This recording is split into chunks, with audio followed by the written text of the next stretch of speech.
I'm going to share with you today something you may or may not have noticed about the whole Scarlet and Violet era. Now, you might have put some conscious thought into this and gone, oh yeah, yep, I've seen that before. Or you might have just been sort of oblivious to the fact. But forever and a day, it seems, when we grew up with the Game Boy games, and of course we then connected with the collectible card game, the hits have always been big. They've always been the legendaries, or they've always been the evolutions. If we trace all the way back to base set, of course, we had the big three, the trio, the Charizard, the Blastoise, and the Venusaur, of course. And then even more moving forward into, Fossil, for argument's sake, we had Gengar and Dragonite, which are final evolutions. Like, they're the tough guys.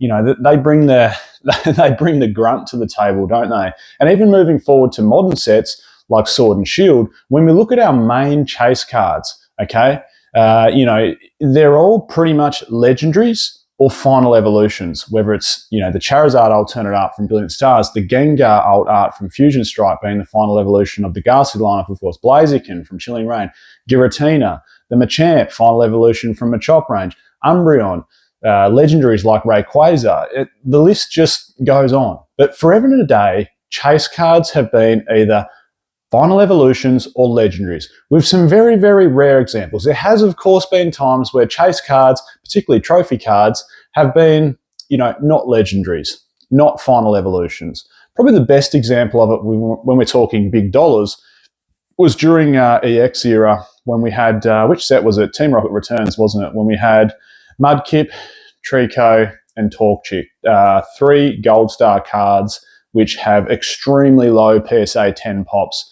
I guess you might be starting to get to the point what I'm about to suggest during Scarlet and Violet. But before we jump into saying exactly what it is, if you haven't subscribed to the channel, please do so.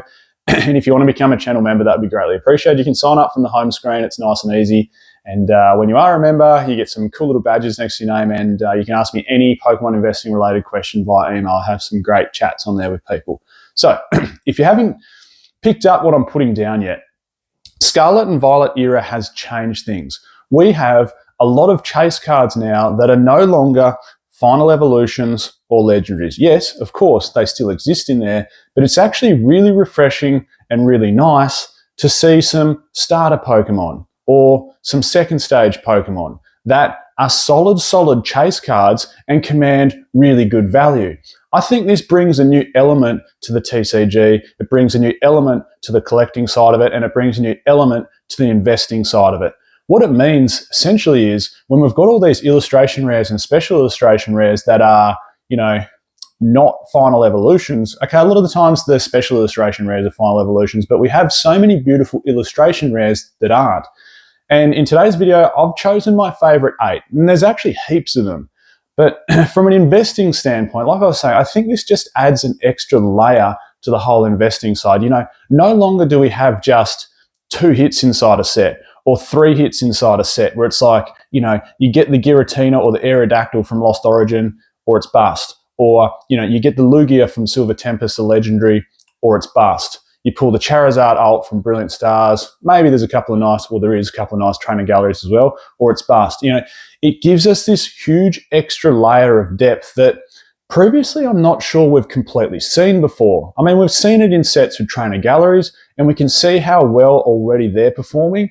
So from an investing standpoint, this could add that extra layer to performance. Now, this isn't talking just about the big main chase card. This is those little cards, and here's 8 of them that I think are absolutely brilliant. The first one being the Charmander promo from the Paldea Evolved Elite Trainer Box.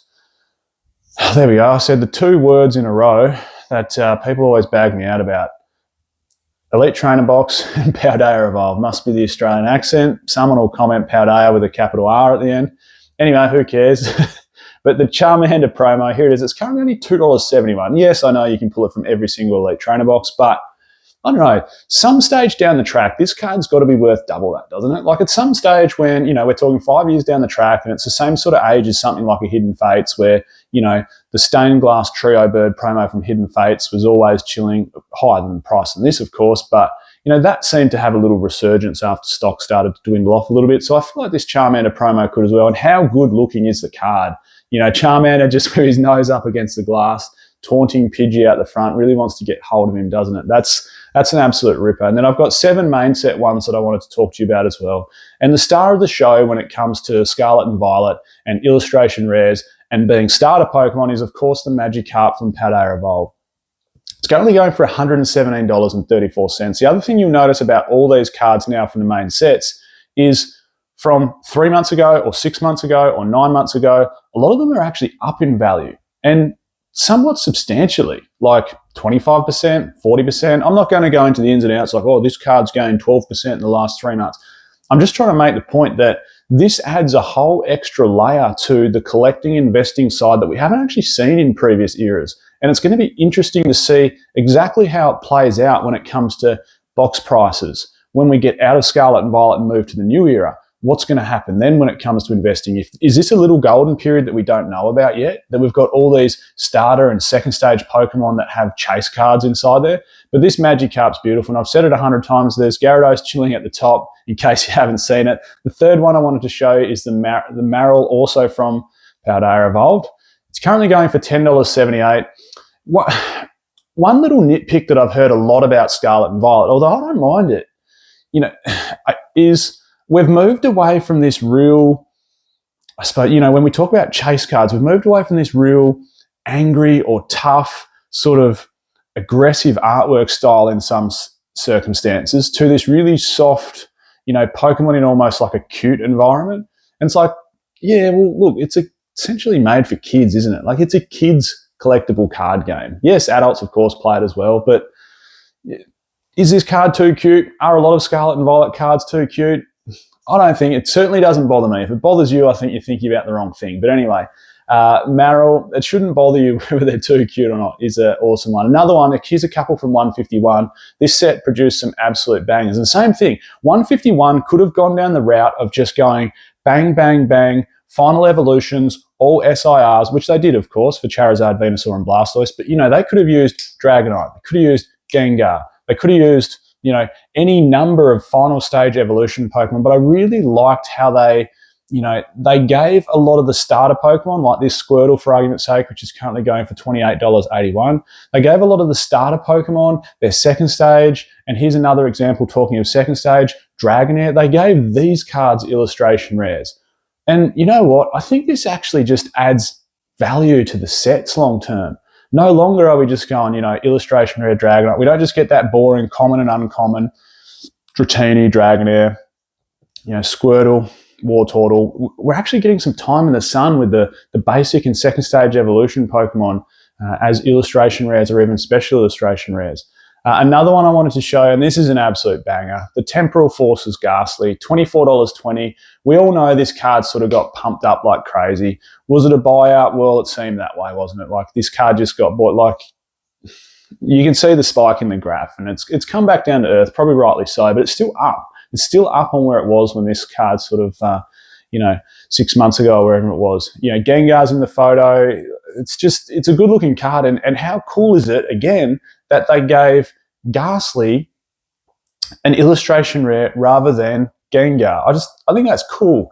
Would the chase cards be worth more if it was the final evolutions? Like, if it was a Gengar chase card? Yeah, look, it probably would be. Would that add more value and weight to the set, collectability, investing-wise? Yeah, it also probably would. But still, this is a new layer we haven't explored before, and I think it's really cool. I just wanted to show you 2 more. These are both from Twilight Masquerade. This one here, Eevee, $54.43. How cool was it that they gave Eevee some time in the sun? It wasn't the evolutions that we all know and love. They actually gave Eevee some time in the sun. Now, I have heard, of course, there's the Eevee-based set, or the Evolutions-based set coming out, I should say. So maybe that's why they left some of the Evolutions out, so we can give them some time in the sun a little bit later. But this is a really good-looking card, and at $54.43, it's not a cheap card. Like, that's commanding some price still, and it's holding on. The final one I want to show you, which is also from Twilight Masquerade, same thing. They could have used Arcanine for this, but what did they use? They used Growlithe. I know it's not an expensive card. I think it's just under $10, $9.90 or something.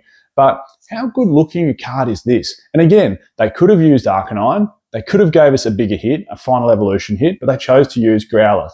I really, really like what they've done throughout Scarlet and Violet so far with this sort of artwork style and using some of the basic and second stage Pokemon rather than just relying on the big hits of final evolutions and legendaries. Please let me know your thoughts down below. Had you even picked up on it? You probably have. Like, of course, if you're in the collecting space or investing space, you probably have picked up on it. Maybe you didn't pay it all the attention, so maybe this has sort of opened your eyes a little bit to go, hold on, yeah, you're right. There's heaps of them, isn't there? Let me know down below. What are your thoughts on it? I'm Michael. This is Pokeoz, and I'll catch everyone next time.